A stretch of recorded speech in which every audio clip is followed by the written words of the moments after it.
Եթերում սուրանկյունն է, որի նպատակը արդարության բացահայտումն է, որովհետև լավ է արդար գործի ծառա լինել, քան անարդարի տեր։ Ես Վայե Ղազարյանս եւ Սուրանկյան ստեղծագործական խումբը բարի ուշ երեկո ենք մաղթում ձեզ։ Խորհրդարանական ընտրություններն այլևս իրողություն են։ Թեպետ նախորդ ընտրությունների համեմատ մասնակցության ավելի բարձր ցուցանիշ արձանագրվեց, միևնույն է, ընտրելու իրավունք ունեցողների ավելի քան 40%-ը չմասնակցեց երկրի ապագան որոշող կարևորագույն գործընթացին։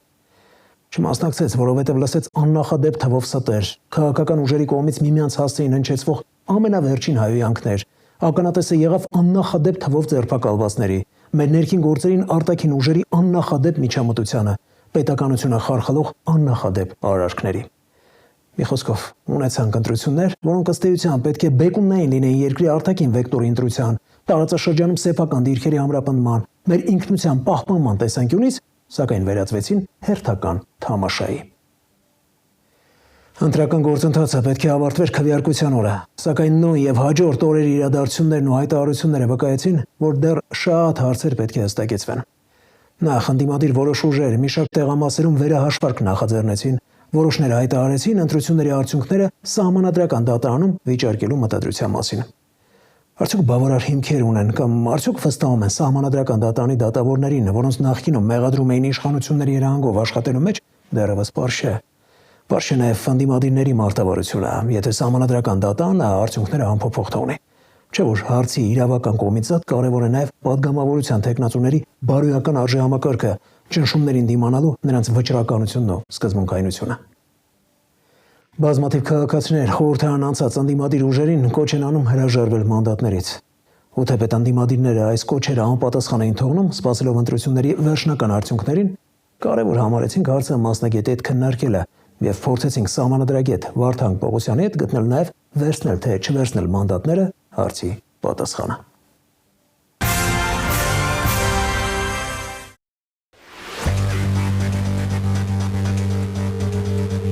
Ընտրությունների արդյունքում հաղթել է քաղաքացիական պայմանագիր կուսակցությունը։ Մուտքագրման ընթացքում եղել է սխալ մուտքագրում, այնտեղ տողեր են դրցրել։ Ինչ որ մեկը դատվել է այս տվյալները սխալ մուտքագրելու համար։ Հանրակշիռ փաստերով մենք մտնելու ենք սահմանադրական դատարան։ Ձայների վերահաշվարկի արդյունքում կիմանանք Բարգավաճ Հայաստան կուսակցությունը մտնում է թե չէ։ Մանդատ չվերցնելը, եթե ինչ որ ձևով դա ստացվի, հա, որևիցե բան չի փոխելու։ Այլ պատգամավորներ են հայտնվելու, այլ կուսակցություններ կհայտնվեն։ Սա իրականում կարծես թե կառուցչական փրկուղակ է։ Ընդդիմադիր որոշ ուժեր բարձրաձայնում են ընտրական գործընթացում տեղ գտած խնդիրների մասին եւ պատրաստվում են դիմել սահմանադրական դատարան վիճարկելու ընտրությունների արդյունքները։ Արդյոք առկա խախտումները բավարար հիմք են ընտրությունների արդյունքներն անվավեր ճանաչելու համար։ Ես կարծում եմ, որ սահմանադրական դատարան դիմելը ճիշտ քայլ է, որպեսզի այդ դատարանում ներկայացվի այն ամբողջ խայտառակությունների պատկերը, որը տեղի է ունեցել հանրապետության նախագահի ընտրություններ նշանակելու հրամանագրից սկսած, ավարտված մինչև կենտրոնական ընտրական հանձնաժողովի կողմից քվեարկության արդյունքների նախնական ամփոփման փուլը։ Վերցնել պատգամավորական մանդատները, թե հրաժարվել դրանցից, որքան է իրատեսական, որ խորհրդարան անցած ուժերի ընտրական ցուցակներում ընդգրկված բոլոր տեխնացուները կհետևեն կուսակցական որոշումներին։ Ես կարծում եմ, որ մանդատները պետք է վերցնել, որովհետև մանդատները չվերցնելը միայն վնաս է տալու ընդդիմությանը, իսկ ինչ վերաբերում է այն հարցին, թե արդյոք բոլոր պատգամավորության տեխնացուները կհրաժարվեն մանդատից, եթե կուսակցությունները նման որոշում կայացնեն, ապա ես կարծում եմ, որ որևէ մեկը չի կարող 100%-անոց երաշխիքներ տալ, բայց եթե այդ տեխնացուները իսկապես ընդդիմադիր տեխնացուներ են, իրենք պետք է համապատասխան որոշում կայացնեն իրենց կուսակցությունների ղեկավար գործող մարմինների որոշմամբ։ Եթե հիշում եք, վարչապետը նախընտրական փուլում դրանից առաջ հստակ ասում էր, որ ինքը անպայման ունենալու է սահմանադրական մեծամասնություն։ Ինչու է անհրաժեշտ սահմանադրական մեծամասնությունը Փաշինյանին, ընդունելու նոր սահմանադրություն, որը չի ունենալու անկախության հռչակագրին որևէ հղում։ Այդ մեծամասնությունը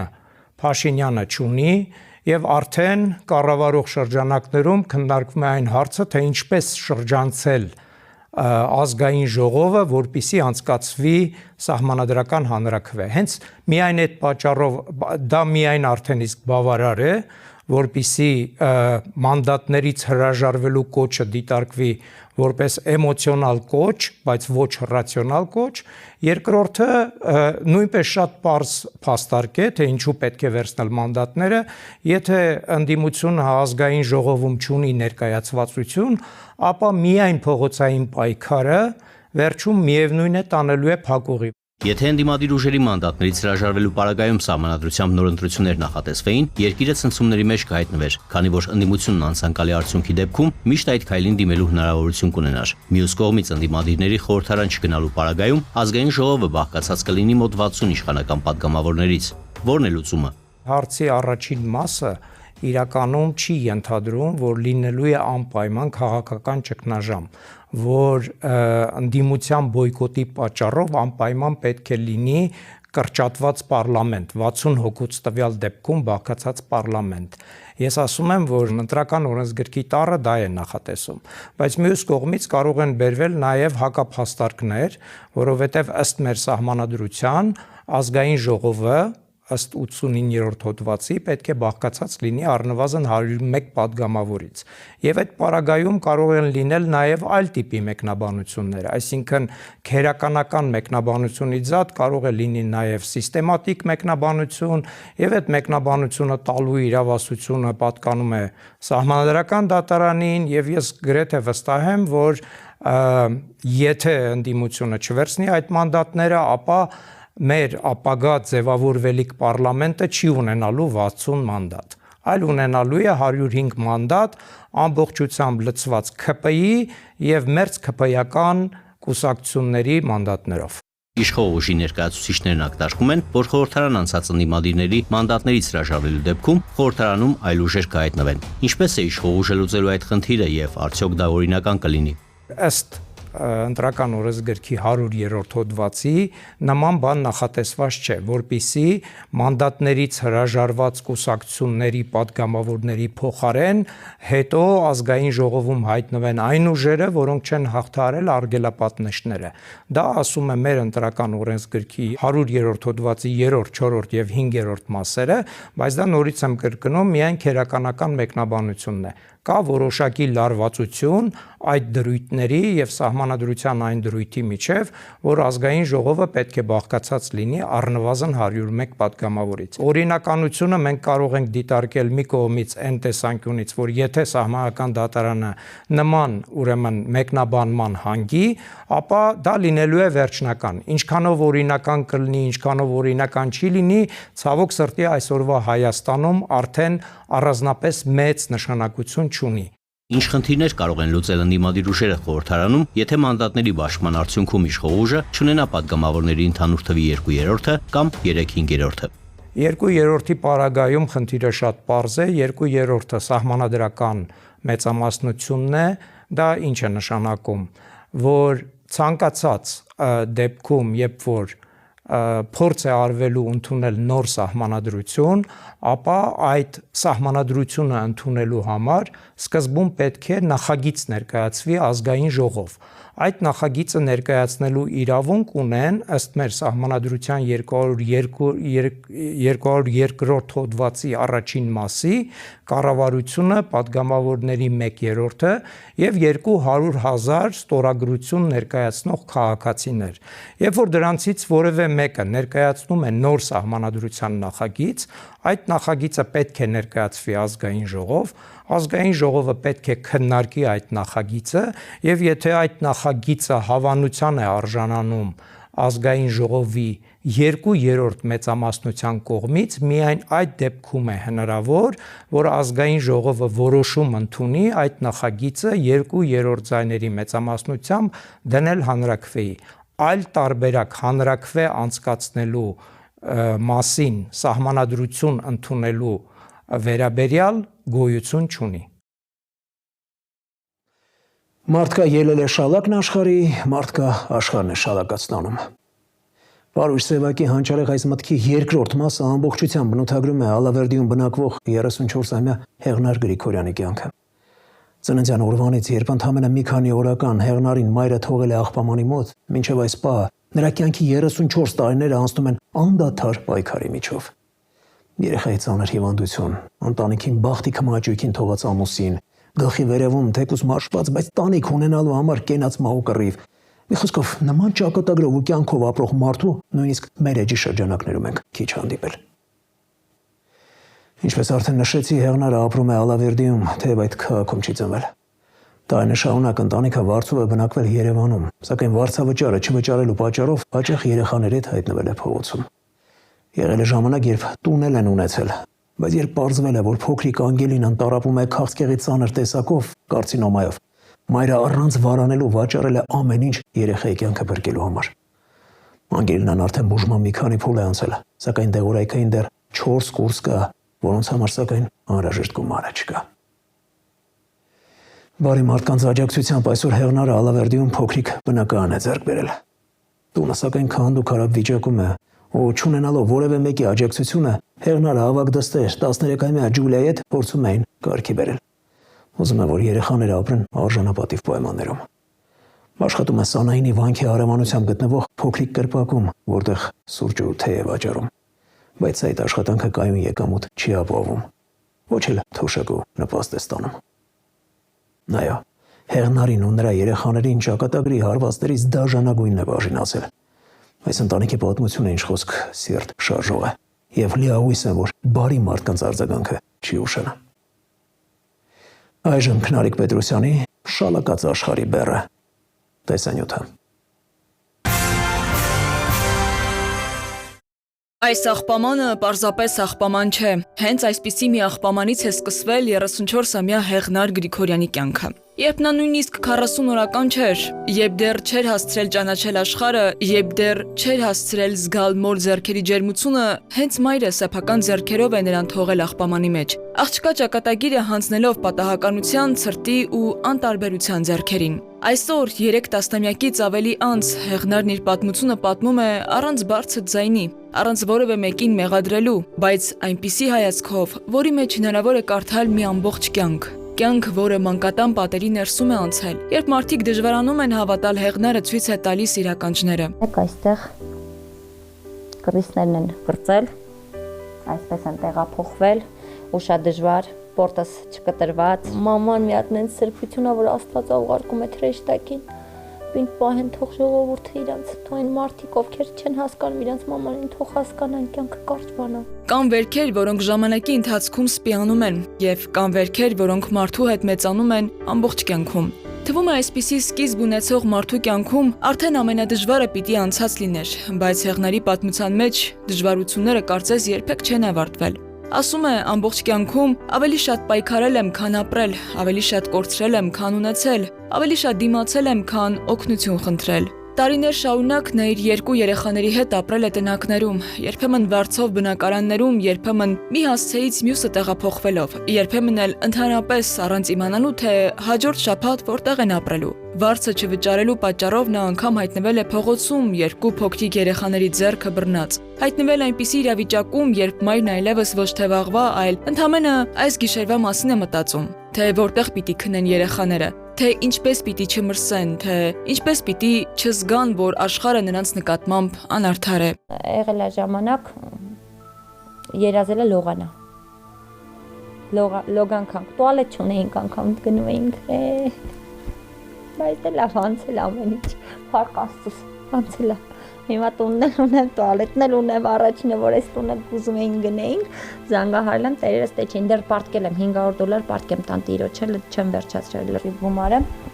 պարտկեմ, երբ որ զանգահարեցինք տանտիրոջ, ասի կներեք մի բան հարցնեմ, տուալետ ունեք։ Մենք օրա եղել հաց չենք երել, դուստ ենք քնը։ Դոմիկի մեջ մենք միշտ որ ջուր ունենայինք, լողանացնեինք ու եկին, միշտ եթում էինք, թեստերով վեկալում էինք ջուրը, բերում էինք դոմիկ, փեջի վրա տաքացնում էինք ջուրը, որ քուրիկը լողանար։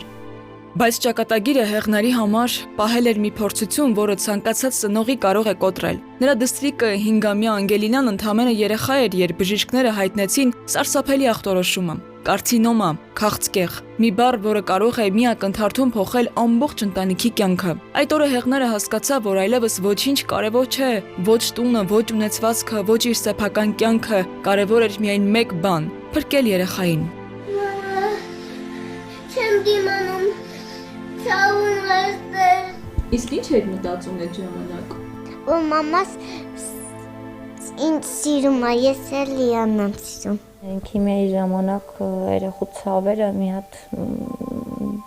անկախ քեզանից այդ ցավը դու ես զգում։ Հիվանդանոցի կանցիցարների տակի քնմաթորներին որ փրկեմ երախուս։ Դենք ամեն ինչ պայքարել է, եթե սովածել ենք եղել, պայքարել է, որ մեզ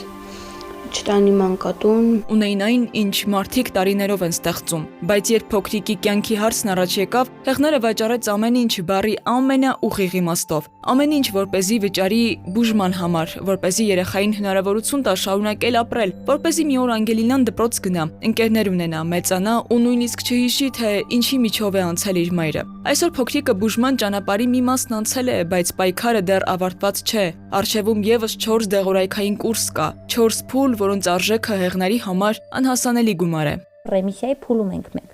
Խմում է օպտեգամ դեղը, որը արժի 221,000 դրամ։ Պետությունը ինձ չի օգնում։ Ոչ մի անգամ չի օգնել ինձ։ Ես շատ տեղեր եմ դիմել, ամեն տեղ։ Որպես մանկատանսան տուն էլ պետքա ստանայի, չեմ ստացել։ Ապարատով երեխես եղել համարյա 2 տարի։ Ես արև չեմ տեսել։ Իմ 2 երեխեք էլ ես հիվանդանոցներում եմ։ Հիվանդանոցներում ենք ապրել։ Կորեախի ժամանակ, որ հիվանդանոցում ես գետնինել եմ քնե, քուրիկը զորինիմացիայում էր, մենք չէինք քնում, սպասում էինք երբ ասնանալու, երբ մեր հետ խաղալու, խոսալու, ուրախանալու։ Եվ կարծես քիչ էր այս ամենը, ընտանիքի հայրն իմանալով երեխայի հիվանդության մասին հեռացել է։ Մի օր պարզապես թողեց նրանց, թողեց հիվանդ երեխային, դեռահաս աղջկան, թողեց կնոջը, որը միայնակ էր պայքարում ամբողջ աշխարհի դեմ։ Հեղնարը հիմա միայնակ է բոլոր իմաստներով, բայց չի դժգոհում։ Ասում է դարձա եւ հայր, եւ մայր երեխաներիս համար։ Ծանր վիճակը, որ ինձ որ պետք է լիներ հոգեպես, ֆինանս մենք մեր հետ երկինք չենք տանելու, ֆինանս այսօր կա, վաղը չկա։ Արժեքներ կան, որը որ գումարով չեն գնվում։ Ինքը պետք է հիմա այն ժամանակ լիներ իմ երեխաների կողքին, որոնք որ իրենք ունեին կարիքը։ Այսօր նրանք ապրում են Ալավերդիում։ Բարի մարդկանց շնորհիվ կինը կարողացել է փոքրիկ բնակարան գնել, բայց դրան տուն ասելը դեռ դժվար է։ Պատերը քանդված են, սենյակները վերանորոգման կարիք ունեն։ Ամեն անկյունում աշխատանքի կարիք կա։ Եթե տղամարդ չկա, Հեղնարն ինքն է աղջկա հետ անում այդ գործերը։ Եթե փող չկա, ինքը պիտի լուծում գտնի, եթե օգնություն չկա, ինքը պիտի շարունակի։ Ինքը շարունակում է հույսին ապավինած։ Ամեն օր նա գնում է փոքրիկ կրպակ, որտեղ սուրճ ու թեյ է վաճառում։ Երբ հաճախորդ կա, ուրախանում է, երբ չկա, սպասում է, որովհետև այդ մի քանի բաժակ սուրճից է կախված երեխաների օրվա հացը, դեղը, ճանապարհածախսը, վաղվա օրը։ Кофе, чай, мороженое, холодные напитки, hot drink, cold drink, welcome in Armenia։ Գոռում մարդկանց խնդրում եմ մի բաժակ կոֆե կառնեք, որ այդ 200 դրամից 100 դրամ դնեմ լույսի գումար կամ այլն այլ, որ իմ երեխան սոված չլինի, ծակոշիկով չլինի։ Այն ինչ որ ես չեմ տեսել ունենա իմ երեխան։ 1000 դրամով զուգարան եմ մաքրել։ Ու մարդիկ ինձ ասել են, լսենց մաքրի, նենց մաքրի, մաքրել եմ։ Հեղնարը չի ստանում թոշակ, նպաստ։ Փոքրիկ Անգելինան Վրաստանի քաղաքացի է եւ փաստաթղթային երկար գործընթացների պատճառով ընտանիքը զրկված է սոցիալական աջակցությունից։ Ընթացքի մեջ է, բայց երբ կլինի քաղաքացիություն, դեռ չգիտեմ, գոնե Ջուլիայով ստանամ նպաստ, որ կարողանամ թե բուժօգնությունը եւ այլն անվճար ստանամ։ Դեռ ես չգիտեմ ինչքան կտևի քաղաքացիությունից հրաժարվել, այդ բոլորը ժամանակի հարց է։ Իսկ ես ուզում եմ հիմա ստանամ, որ կարողանամ գոնե 50% լույսս վճարել, 50% բժիշկ, ես ինքս ունեմ առողջական խնդիր, երիկամների խնդիր, աղիների խնդիր, ու սա գումարների հետ կապված անվճար չեն բուժում, որովհետև կամ պետք է ունենաս ապահովագրություն մեր օրենքով, կամ պետք է ունենաս անապահովության, ոչ նա ունեմ, ոչ նա ունեմ։ Աշխատավարձս 60,000-ից ավել չի լինում, եթե հաշվենք, բայց դա աշխատավարձ չի ստաբիլ, ես չունեմ աշխատանք գրքույկով։ Սակայն թղթերի եւ օրենքների աշխարհից դուրս կա մի իրական կյանք, որտեղ հիվանդ երեխան սպասում է իր բուժմանը, իսկ մայրը հրաշքի։ Ամեն ռեմիսիայի վերջի փուլն ենք։ Ես ուզում եմ, որ իմ երեխան կյանքում էլ չհիվանդանա, դրա համար ես մեն վերջնական այդ 4 կուրս այդքան պայքարել եմ։ ատամ եմ կորցրել, ներվային համակարգ եմ խախտել, ամեն ինչ տեսել եմ այս կյանքում, ինչքան անարդարություն կա, ես տեսել եմ այս կյանքում։ Ուզում եմ, որ վերջնական իմ երեխան առողջ։ Այդ այն երազանքը։ Ես միշտ երազել եմ, որ քուրիկս ապրի։ Ես ուրիշ բան չեմ ուզում, քուրիկս ու մամաս միշտ երջանիկ լինեն։ Թեև հեղնարի կյանքը սկսվել է աղբամանից, բայց նա կարողացել է դառնալ այն մայրը, որը երբեք ոչ մի երեխայի չի թողնի մենակ։ Այսօր նա ոչ խղճահարություն է խնդրում, ոչ էլ կարեկցանք։ Պարզապես փորձում է հերթական օրը հասցնել հերթական բուժումը, հերթական վճարումը։ Ամեն օրը սկսվում ու ամեն լույս այս ընտանիքի համար բացվում է բարդությամբ։ Հեղնարն աչքերը բացելուն պես մի բան է մտածում, ինչպես փրկել աղջնակին։ Ինչ անել։ Պատասխանը չունի, բայց ունի հույսը, որ իր լույսն էլ մի օր կբացվի։ Քնարիկ Պետրոսյան, Տիգրան Հունանյան, Սուրենկյուն։ Թողարկման երկրորդ հատվածում կներկայացնենք։ Արհեստական բանականությունը դպրոց մտնելու վիզան արդեն ունի։ Արհեստական բանականությունը դառնում է կրթական գործընթացի անբաժանելի մասը։ Արհեստական բանականությունը գործիք է, կասինի պես։ Կունենան ChatGPT Edu եւ կոդեքս հարթակների հասանելիություն։ Դարձնենք նոր հնարավորություններ բացում։ Տեղեկատվական առաջատար տեխնոլոգիաների ներդրումը պետք է ուղեկցվի պատասխանատու կիրառությամբ։ Աշակերտ ուսուցիչ բախումներն արդեն իսկ սկսվել է հենց AI-ի մուտքով մեր կյանք։ Համակարգում ինչ տեղ է զբաղեցնում արհեստական բանականությունը։ Սա չի կարող լիովին փոխարինել մանկավարժի։ Ինչպես է պետք տեխնոլոգիական առաջընթացը կառավարել դպրոցում։ Ունենա ինֆորմացիա, բայց չիմանա ինչ անել դրա հետ։ Հարցերի բոլոր պատասխանները դեռ պետք է տա մարդը։ Մարդը չի հասկանում, որ ինքը սովորում է, որ գիտելիք ավելանա։ Եթե ինչ-որ քիմիական նյութի ցուցանիշ նորմայից ավելին է լոլիկում, ապա ինչպես ասում են, սա ուտելու բան չէ։ Ռուսները իրենց վերջին որոշումներով հենց սա են մոտավորապես ասում։ Ինչը որ դուրս էին անում շատ լավ էր։ Հարցն այն է, թե որտեղ է հնարավոր վաճառել մեր գյուղատնտեսական արտադրանքը։ Կան հարյուրավոր հեկտարներով ջերմատներ, մեկը մեկի նույնն են, ինչը հոլանդականն է։ Սեփական փողով ոչնչացրել է այդ ծիրանը Բելգիայի սահմանին։ Իրենց լաբորատորիայում գտան իմ ապրանքի մեջ արգելված նյութեր։ Իսկ ինչպես է մեր մթերքի մեջ հայտնվում այս կամ այն նյութի էական քանակը։ 190-ը անգամ չգիտի իր օգտագործած թունաքիմիկատի ազդողնյութի անվանումը։ Սուբսիդավորել են ֆերմերներին, այդ թվում Եվրամիության շուկա արտահանումներ իրականացնելու համար։ Ծախսեր ենք անում, որոնք որ մրցունակության մասով դեռևս խնդիր են ստեղծում։ Արհեստական բանականությունը խցկվում է աշակերտի եւ ուսուցչի արանքը։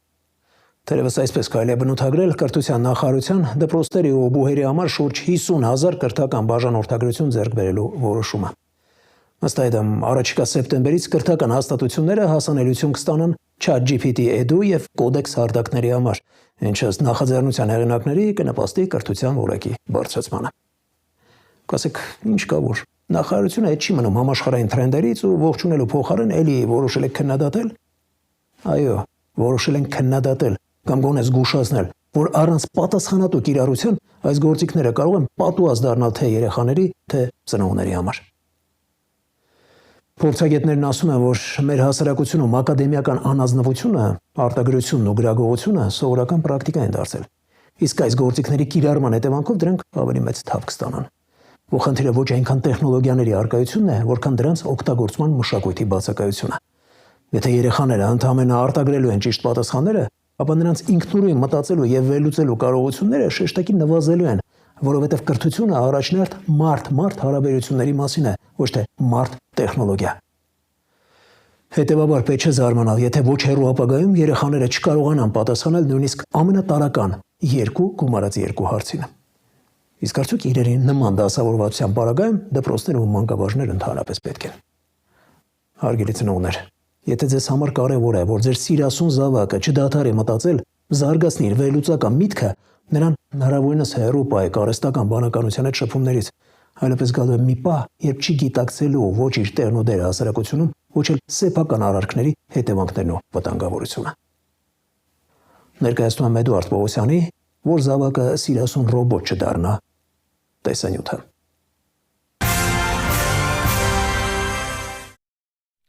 Եթե ֆիզմատ այս խնդիրն իրական լիներ եւ այն դպրոցում փորձեի լուծել արհեստական բանականության օգնությամբ, ապա տարիներ առաջ սա կարժանանար ուսուցիչներից նախատինքին, իսկ հիմա արհեստական բանականությունը դպրոց մտնելու վիզան արդեն ունի։ Եվ ոչ միայն մուտքի արտոնագիր ունի, այլև աստիճանաբար արհեստական բանականությունը դառնում է կրթական գործընթացի անբաժանելի մասը։ Առաջիկա ուսումնական տարվա մեկնարկից սեպտեմբերից սկսած Հայաստանի դպրոցներում ու բարձրագույն ուսումնական հաստատություններում կունենան ChatGPT Edu եւ Codex հարթակների հասանելիություն։ Կրթական գերատեսչությունը ձեռք է բերել ավելի քան 50,000 բաժանորդագրություն։ Պատասխանատուները համոզված են, թե սա կնպաստի կրթության որակի բարձրացմանը։ Այս հարթակը դասախոսներին եւ ուսուցիչներին հնարավորություն կտա իրենց ժամանակ ավելի արդյունավետ կիրառել եւ մասնավորապես օրինակ դասերի պլանավորման, կրթական ծրագրերի կազմման, ինչպես նաեւ սովորողների անհատական կարիքների հասցեագրման ավելի ճկուն համակարգ ունենալ։ Մասնագետները հենց այս կետում զգուշացնում են դպրոցներում եւ բուհերում տեղեկատվական առաջատար տեխնոլոգիաների ներդրումը պետք է ուղեկցվի պատասխանատու կիրառությամբ։ Կրթական ոլորտի փորձագետները գիտեն, սա ժամանակի հրամայական է, բայց մեր կրթական համակարգի խնդիրներն այդ գիտակցումից չեն պակասում։ Շատ տարածված է, միայն նախարարությունը չի դրա զոհը, ընդհանուր մեր հասարակությունը, մոլորակի հասարակությունն է դրա զոհն է, որ մարդիկ պատկերացնում են կգտնեն ինչ-որ մի բան, որ կբարձրացնի ինչ-որ մի բան։ Այս աշխարհը բարդ է։ Այսինքն չեն կարող գտնել մի բան, որ հարցերը կլուծի։ Արհեստական բանականությունը գործիք է, կացինի պես։ Ու այդ կացինով կարելի է պատրաստել շատ հիանալի կահույք, կարելի է ծառ կտրել ու անապատի վերածել երկիրը, այսինքն այստեղ այն չի խնդիրը, այսինքն որ դա հարց լուծող բան է, դրա առկայությունը։ Հարցը այն է, թե ինչպես ենք դա մատուցում։ Արդեն կա եւ աշակերտ ուսուցիչ բախումներն արդեն իսկ սկսվել է հենց AI-ի մուտքով մեր կյանք։ Սա անխուսափելի է ցանկացած ժամանակահատվածում, ինչ կտա սա մեզ, կհեշտացնի ավելի գիտելիքների ձեռքբերման եւ առավել լայն ծավալով ինֆորմացիա ստանալու եւ ավելի հեշտ հնարավորությունները, բայց իր հետ բերում են նաև չմտածելու եւ ինքնուրույն չդառնալու կարողության, այսպես ասած, ձևավորումը։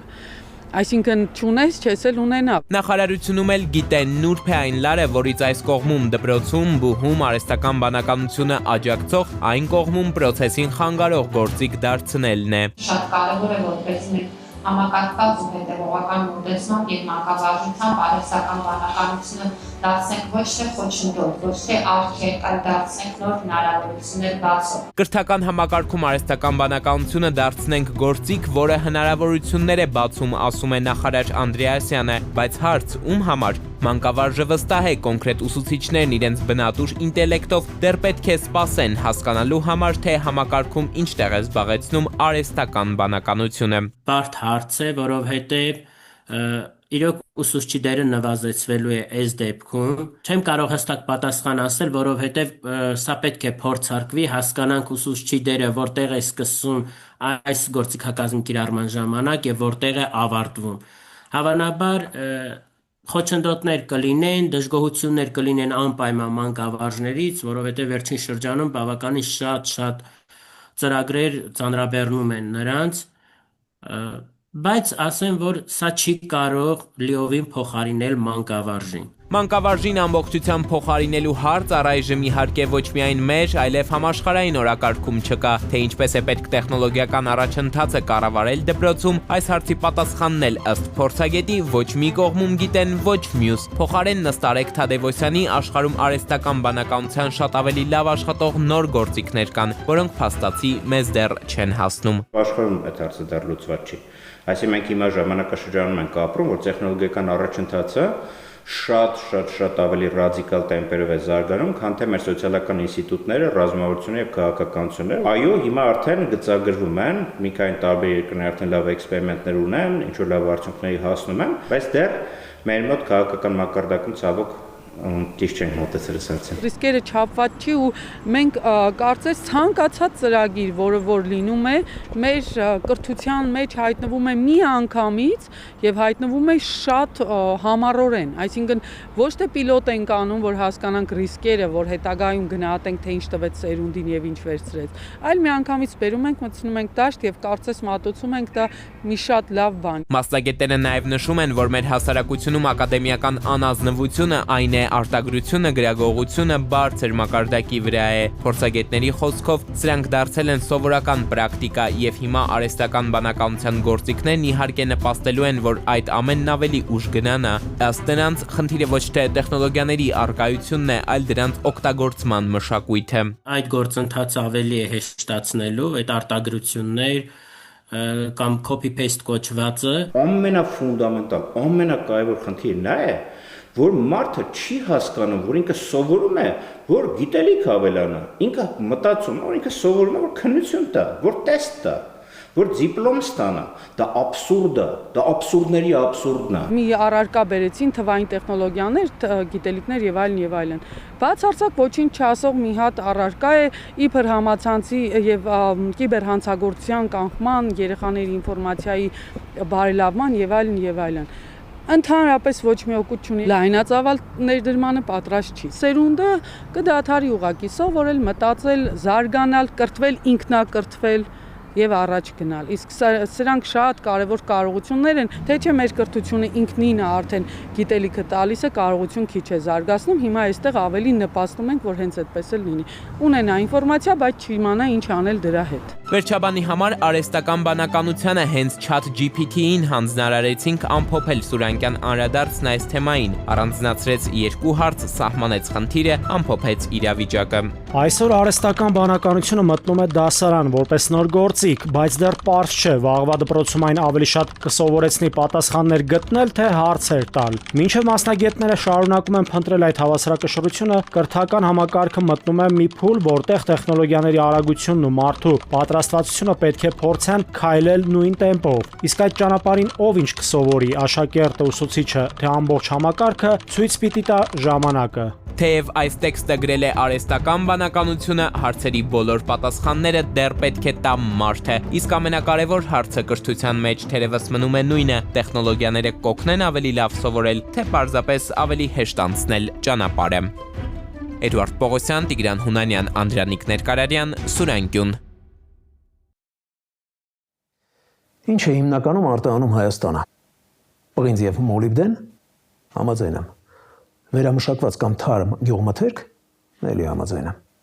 Բայց արի ուտես, որ եթե պղինձ ու մոլիբդենը նախորդ ամիսներին թանկացան միջազգային շուկաներում եւ Հայաստանի համար լավ շահույթ ապահովեցին, երկրորդ խմբի հետ կապված առաջացավ խնդիր, ընդ որում շատ լուրջ։ Լուրջ ասելով նկատի չունեմ, թե մեր գյուղացիներն այլևս միրգ ու բանջարեղեն չեն հաճեցնում կամ գյուղմթերքի հիմնական սպառման շուկայում Ռուսաստանում նախկինի պես չկա թարմ բանջարեղենի եւ մրգի պահանջարկ։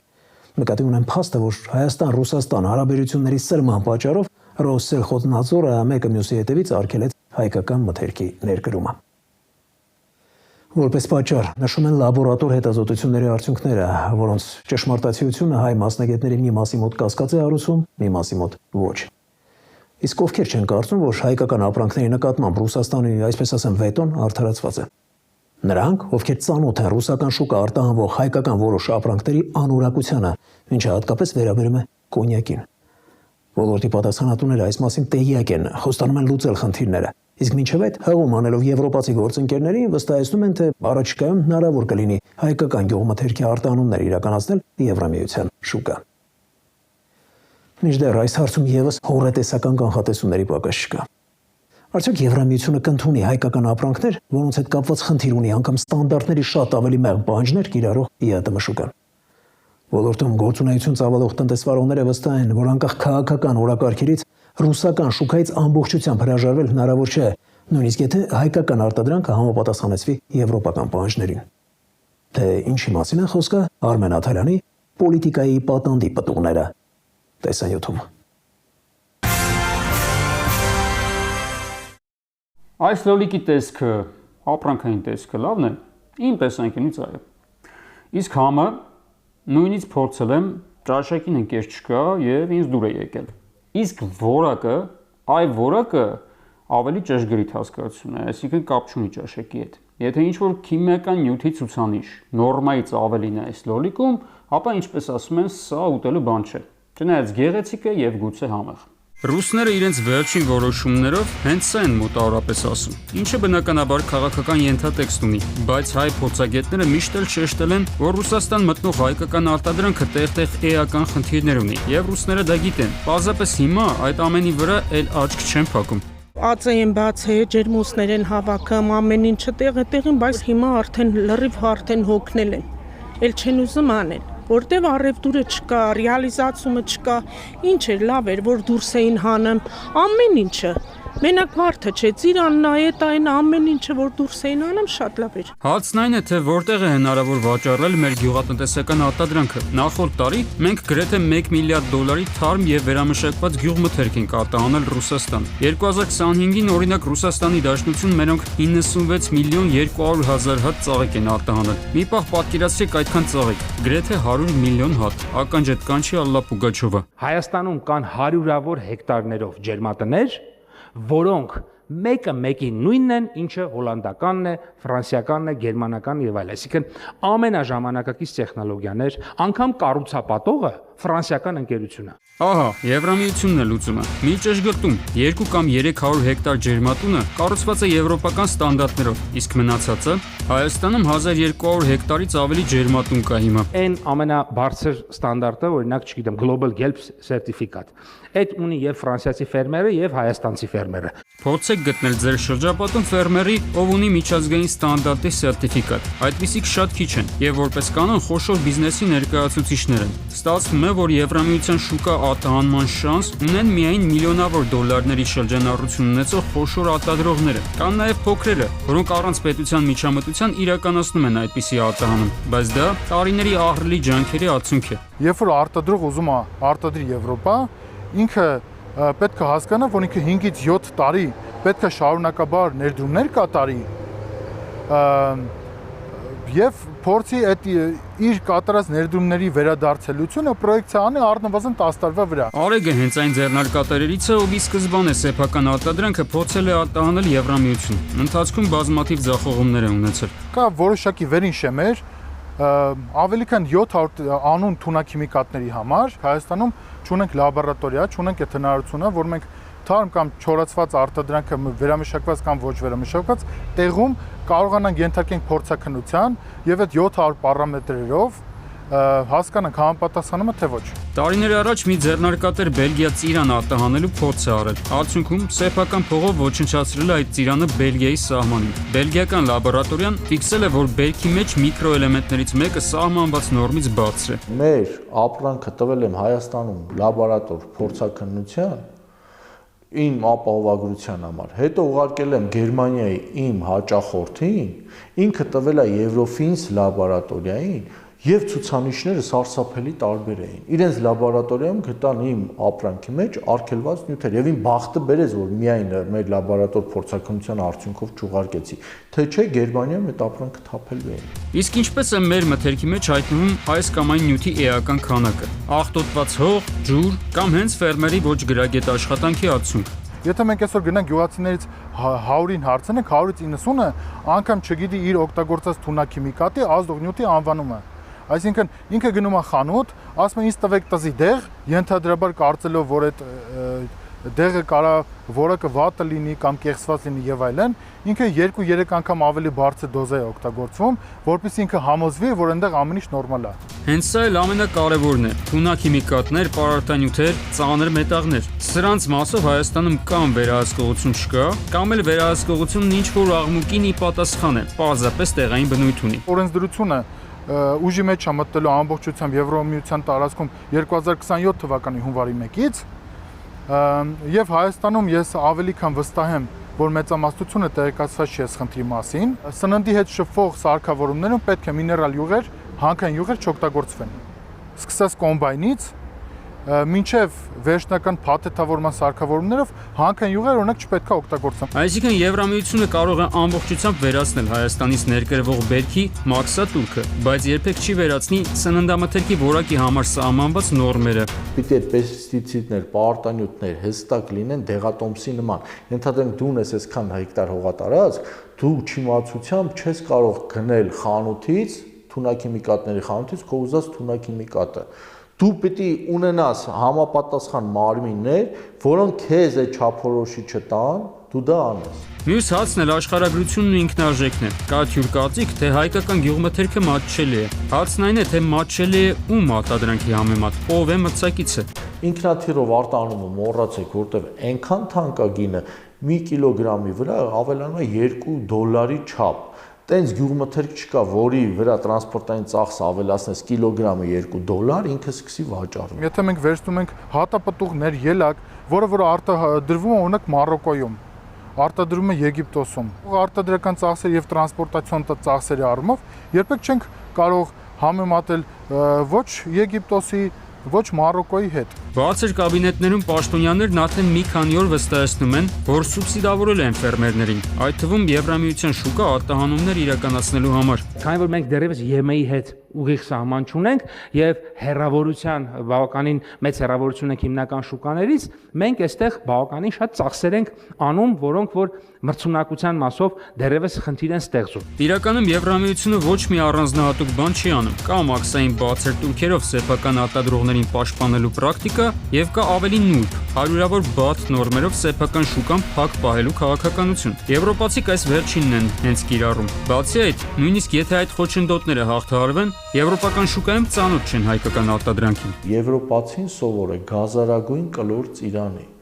Մեր դեղին ծիրանը նրանց աչքին ընկալելի չի եւ նրանց համար գրավիչ չի։ Դրա համար մեր ծիրանը չի վաճառվում Եվրոպայում, վաճառվում ԱՊՀ երկրներում, քանի որ ԱՊՀ ժողովուրդը քանի տարի Հայաստանից արտանվող ծիրանը տեսել են, իրենց աչքի համար սովոր է։ Ամենայն հավանականությամբ ռուսական շուկայում մերոնց տեղը կգրավեն ադրբեջանցիներն ու միջին ասիացիք, իսկ եվրոպական շուկայում ամեն ինչ կսահմանափակվի սիմվոլիկ վաճառքներով։ Հայկական արտադրանքը տասնյակ հազարավոր տոննաներով չի կարողանա մտնել Եվրամիություն։ Այս ամենը ֆիքսելուց հետո իր անելիքը պետք է ծրագրի հայաստանցի ֆերմերը։ Այս տարի բյուջեից, այսինքն մեր գրպանից նրա արտադրանքը կսուբսիդավորվի, իսկ եկող տարի Արմեն Աթալյան, Անդրանիկ Ներկարարյան, Սուրանկյուն։ Կհանդիպենք քիչ անց։ Անհայտ անձն դիտավորյալ հրդեհել ու սպիտակ Մերսեդեսը սևի վերածել։ Բայց կցորձիչո բեռնատարը ուրա, պարզվում է, վթարից հետո դեպքի վայրից ճողոպրել էր։ Վարդը կարող էր աննկատ հեռանալ, բայց ի պատիվ իրեն դա չի արել, որովհետև նրա տարիները հենց ընենց չեն անցել։ Ցավոք, մտավախությունները տեղին էին։ Կար ժամանակ անց հլուզված բետոնե ծածկերից մեկի տակ փրկարարների կողմից հայտնաբերվեց մահացածի մարմինը։ Հրշեջներին հաջողվել է կրակը մարել, բայց դե ինչ օգուտ։ Մարելուց հետո հրշեջները տան ներսում հայտնաբերել են երկու քաղաքացու կիսամոխրացած դիպ։ Հիմա ամեն անգամ գիշերը վերջ չի թռնի այդ 4 դիակները երազումս տեսնելով։ Այո, վթարի հետևանքով 4 հոգի տեղում մահացել էին։ Այս 4-րդն չէ։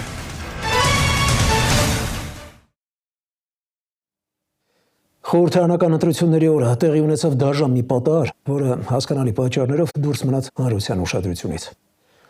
Բնական է, մարդկանց ուշքնամիտքը ընտրատեղամասերն էին, որտեղ իբր պետք է որոշվեր, թե ի վերջո ինչ ճանապարհ է բռնելու մեր երկիրը առաջիկա տարիներին։ Ու հենց այդ օրը Կապանի փոխքաղաքապետի որդին ու եղբոր ընտանիքը մեքենայով վթարի ենթարկվեցին, ինչի հետևանքով 4 մարդ զոհվեց, մեկը ծանր վիրավորվեց։ Շատ սխալված չեմ լինի, եթե ասեմ, որ գործ ունենք վարորդի ուշադրության կամ զգոնության բացակայության հետ։ Կասեք, ինչու եմ նման եզրակացության եկել։ Որովհետև դեպքը տեղի ունեցել ոլորապտույտ հատվածում, ու մեքենան դուրս գալով երթևեկելի գոտուց գլխի վայր հայտնվել է անտառում։ Թե ինչ է արժենում զգոնության անգամ վարկենական կորուստը։ Միշտ փորձել եմ հասկանալ, թե ինչու են շատ վարորդներ վրաերթից կամ վթարից հետո դիմում փախուստի։ Պատասխանատվությունից խուսափելու փորձը թե վախի զգացում դժվար է ասել, բայց եթե ի սկզբանե սերտած լինեի մի պարզ ճշմարտություն, որ վաղ թե ուշ հայտնաբերվելու են ու փախուստի համար, ինչպես ասում են, հավելյալ հոդված են շալակելու, Գուցե մի պահ կանգ առնեին ու սթափ ուղեղով դատեին։ Էլ չեմ խոսում այն մասին, որ տվյալ վարորդի չակերտավոր հերոսության պատճառով տուժած անձը կամ անձինք գուցե շտապ օգնության կարիք ունեն եւ նման դեպքերում թանկ է ամեն մի րոպեն։ Այս ամենապատահական չեմ ասում, կա կոնկրետ օրինակ։ Եվ ուրեմն Մարգարավանաձոր ճանապարհին իրար են բախվում կցորտիչով Դաֆնո Ֆորդ Մագնիշի բեռնատարները։ Երբ լսում ես Դավի մասնակցության վթարի մասին, արդեն պատկերացնում ես, թե ահռելի ինչ վնաս կարող էր կրել նրա հետ բախված մեքենան։ Ֆորդը իրոք վերածվել էր մետաղե ջարդոնի, ու նրանում գտնվողները մեկ երջանիկ պատահականությամբ են ողջ մնացել։ Բայց այս պատմության ամենաամոթալի դրվագն այն է, որ Դավի 61-ամյա վարորդը վթարից հետո դիմել է փախուստի։ Այո, ճիշտ լսեցիք, 61-ամյա։ Եթե մարդը համապատասխան էր իր տարիքին, կհասկանար, որ պետք է արագ ահազանգել օպերատիվ ծառայություններին, որպեսզի ծանր վիճակում հայտնված մարդկանց հնարավորինս շուտ օգնություն ցուցաբերի։ Բայց ոչ, նա ճողոպրել է դեպքի վայրից, հուսալով, որ կմարսի կատարվածը։ Մարսեց, բայց չմարսեց։ Անցած օրերի քրեական քրոնիկոնը, դժբախտ պատառներն ու ավտովթարները Գագիկ Շամշյանի ճանապարհային անարխիա տեսանյութում։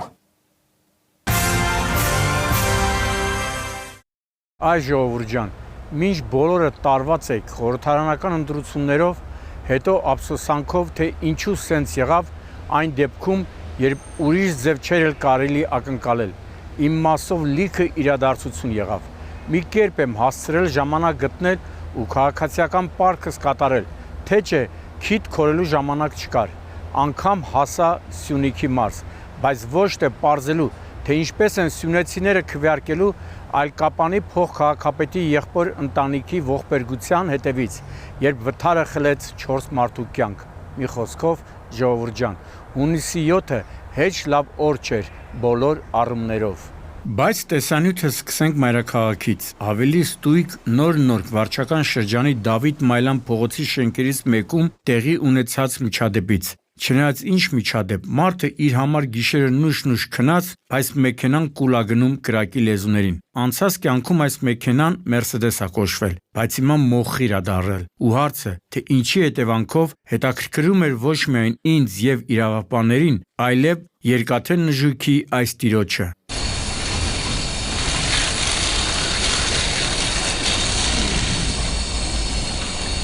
Իսկ մեքենայի տերը ինչպես հետո պետքա պարզեի, անհատ ձեռնարկատեր 43-ամյա Մեհերյանն էր։ Պարզեցի նաև, որ հրդեհը ծագել է գիշերը ժամը 3-ի սահմաններում, բայց ոչ թե Իրան, ինչպես հաճախ պատահում է էլեկտրական մեքենաների հետ, իսկ այս դեպքում բենզինով շարժիչը, այլ անհայտ անձն է դիտավորյալ հրդեհել ու սպիտակ Mercedes-ը սևի վերածել։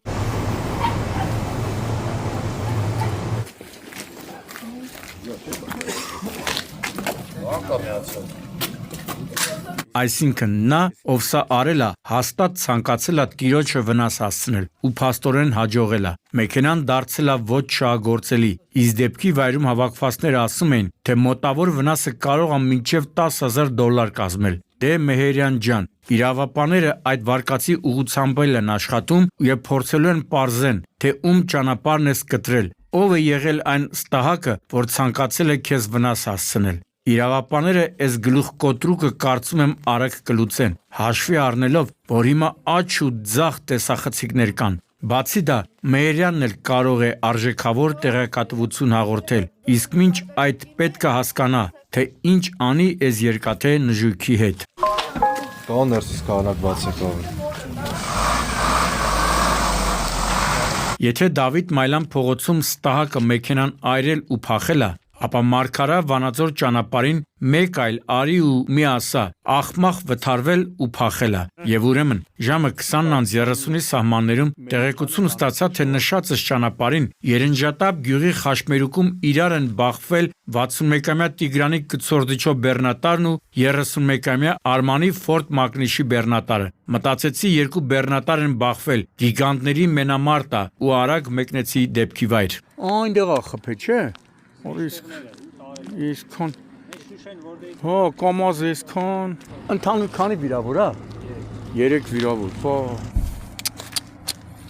Այո, վթարի հետևանքով 3 վիրավորի շտաբօգնության բրիգադը տեղափոխել էր ապարանի հիվանդանոց, ու դա բնական է, չէ որ ինչպես տեսնում եք, Ֆորդից ֆտարն է մնացել։ Այս մանրամասներն էի ճշտում, մեկ էլ ինձ հասկացա, որ դեպքի վայրում մի մեքենա է։ Հարցրեցի, բա իմ կցորդիչո բեռնատարը ուր է։ Պարզվում է, վթարից հետո դեպքի վայրից ճողոպրել էր, բայց երկար փախնել չի հաջողվել։ Այս հատվածն 70 կիլո։ Որ հայտնաբերել եք այդ ավտոն, այստեղից քանի կիլոմետր հեռու կլինի։ 15 կիլոմետր։ Այդքան գնացել է էլի։ Որ գյուղում եք հայտնաբերել։ Շողակն չասած էլի։ Լսեցիք ժողովուրդ ջան, մինչ քնչական խումբը կժամաներ դեպքի վայր, Արագածոտնի պարեկները շողակն բնակավայրում հայտնաբերել են վթարի մասնակից եւ դեպքի վայրից փախուստի դիմաց կցորդիչո բեռնատարն ու վարորդին։ Հիմա բավոնց չասեմ, այ 61-ամյա Տիգրան, քո մոտ միայն տարիներն են անցել, թե ինչու են քեզ արքայից արքայի անունով կոչել, եթե այս սենց ժամանակ ճողոպրում ես դեպքի վայրից, առանց մտածելու, որ գուցե խփածդ մեքենայի վարորդին ու նրա ուղևորներին շտապ օգնություն է պետք, նմաներին պետք է անդադար խայտառակել, սրանք այլ լեզու չեն հասկանում։ Որտեղից է բրթելով տարե։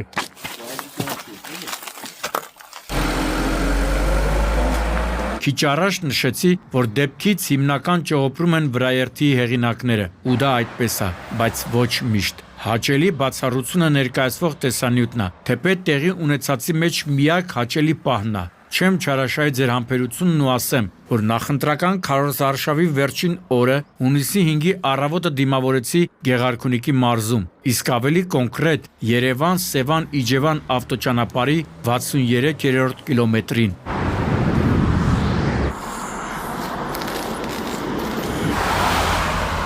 Առավոտ կանուխ ժամը 5-ի սահմաններում այս գազ 283-ի վարորդ 31-ամյա Գառնիկը վրաերթի է ենթարկել 49-ամյա Կամոյին։ Վրաերթի ժամը երևի կարող էր պատճառ դառնալ, որ վարորդը ճողոպրի։ Նկատի ունեմ, որ շատ վաղ է ու գուցե մոտակա 100-200 մետր մարդ չի եղել։ Հետևաբար վարորդը կարող էր աննկատ հեռանալ, բայց ի պատիվ իրեն դա չի արել, որովհետև նրա տարիները հենց ընենց չեն անցել։ 31-ամյա Գառնիկը փորձել է օգնել վրաերթի ենթարկվածին, սակայն ապարդյուն։ Հետիոտնը արդեն մահացած է եղել։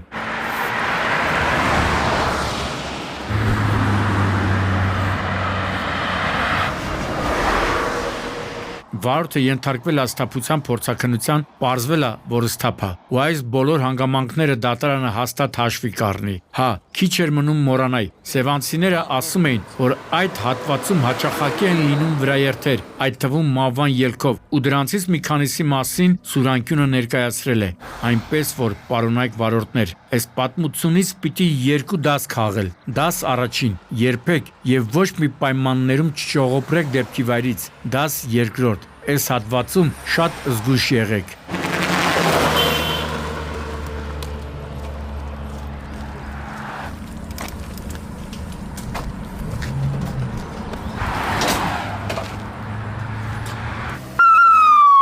Այ մարդ, քանի անգամ ենք զգուշացրել, որ շինարարության ընթացքում պահպանեք անվտանգության կանոնները, որ այդ անտերը առաջին հերթին հենց ձեզ է պետք։ Կասկան ինչ է, որ չեք դնում։ Ինչի եք մտածում, որ փորձանքը հենց ձեզ է շրջանցելու։ Ոչ, հարգելիներս, փորձանքը որ գալիս է, նրա համար միևնույն է, թե ուր է գալիս։ Կարևորը, որ իր չար գործն անի։ Փաստորեն, Մասիս քաղաքի Էջմիածնի խճուղու թիվ 9 հասցեում շինարարական աշխատանքներ կատարողները այս պարզագույն ճշմարտությունների մասին տեղյակ չեն եղել։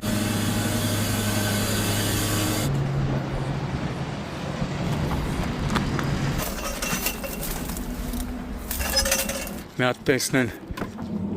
տեղափոխվածները ոնց է, չէ՞։ Եվ ուրեմն օրը ցերեկով ժամը 13-ի սահմաններում օպերատիվ տեղեկություններ են ստացվում, որ Մասիս քաղաքից դեպի Վաղարշապատ տանող ճանապարհի Էջմիածնի խճուղու նշածս հասցեում շինարարական աշխատանքներ կատարելու ժամանակ բետոնե ծածկի փլուզում է տեղի ունեցել եւ անհրաժեշտ է փրկարարների օգնությունը։ Փրկարարները որն է, այնքան օպերատիվ ծառայություն կար, բոլորը արագ հասել են, ու այդ հանգամանքը կարծես դեր է խաղացել։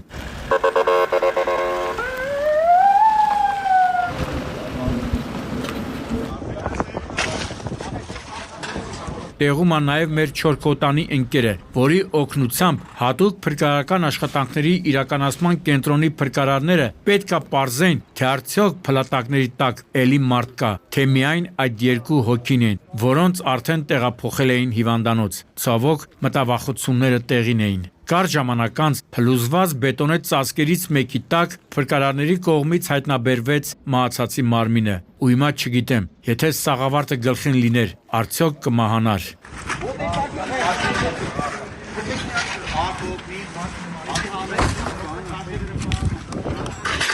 Ինչի միայն շինարարական անվտանգության մասին ենք խոսացել, բա հրդեհային անվտանգության, այս մասին ամենաշատն ենք խոսացել, համարելով, որ կրակի հետ վարվելու կանոններին ոչ բոլորն են տեղյակ, ու թող անհամեշտ չնչի, այս առումով էլ ենք ճիշտ։ Ապացույցը գրեթե ամեն շաբաթ տեղի ունեցած դեպքերն են։ Խնդրեմ, էս էլ Մասիս քաղաքի Երևանյան փողոցն է։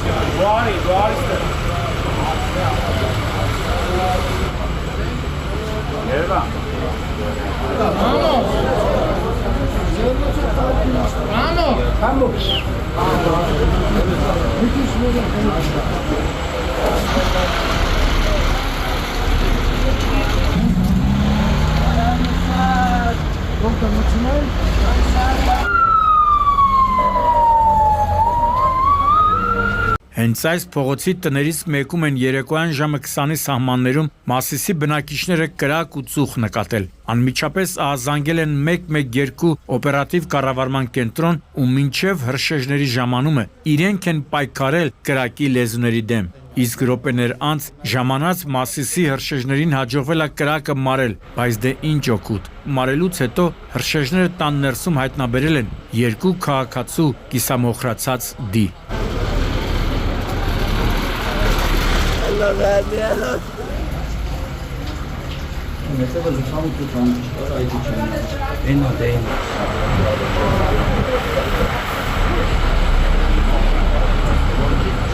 Պարզ երևում է, որ ստեղ խելքից դուրս մարդ է ապրել, ինչը թույլ է տալիս եզրակացնել, որ հնդիկներ կամ պարսիկներ են եղել։ Հեռու չենք իրականությունից։ Մահացածների ստույգ ազգությունը չգիտեմ, բայց հենց այդ ազգերից մեկի ներկայացուցիչն էին։ Այդ ձեր տունը շինվի։ Այդ անտերը միայն բազմանալով չի։ Մի քիչ էլ հրդեհային անվտանգությանը ուշադրություն դարձրեք։ Թե չէ, այս տեմպերով էլ չեք էլ բազմանա։ Նկատի ունեմ նաև հանգամանքը, որ այս ազգերի ներկայացուցիչների մասնակցությամբ հրդեհային անվտանգության խախտման մի դեպք էլ անցած տեսանյութում ներկայացրինք ու կրկին ողբերգական ավարտով։ 10 հատ կոյկա է, երկու արգում։ Մի հատում մսելի կոյկա է, մի հատում 10, ատե 3 հատ։ Եվ վերջում Սյունիքի մարզում ընտրությունների օրը տեղի ունեցած ընտանեկան ողբերգության մասին։ Գորիս Կապան ավտոճանապարհը 2023-ից հետո դարձել է հանրահայտ։ Երևի հասկացաք, թե ինչ նկատի ունեմ։ Հենց այս ճանապարհի 22-րդ կիլոմետրից խորհրդանշանական ժամը 15:15-ին ահազանգ ստացա, որ Տաթևի վանք տանող հատվածում ջիպ կոմպասը դուրս է եկել երթևեկելի գոտուց եւ մի քանի պտույտ գլորվելով գլխի վայր հայտնվել անտառում, ծառերի մեջ։ Քանի մետր է թռը։ Այս 4-րդն է, չէ՞։ Ստենայ։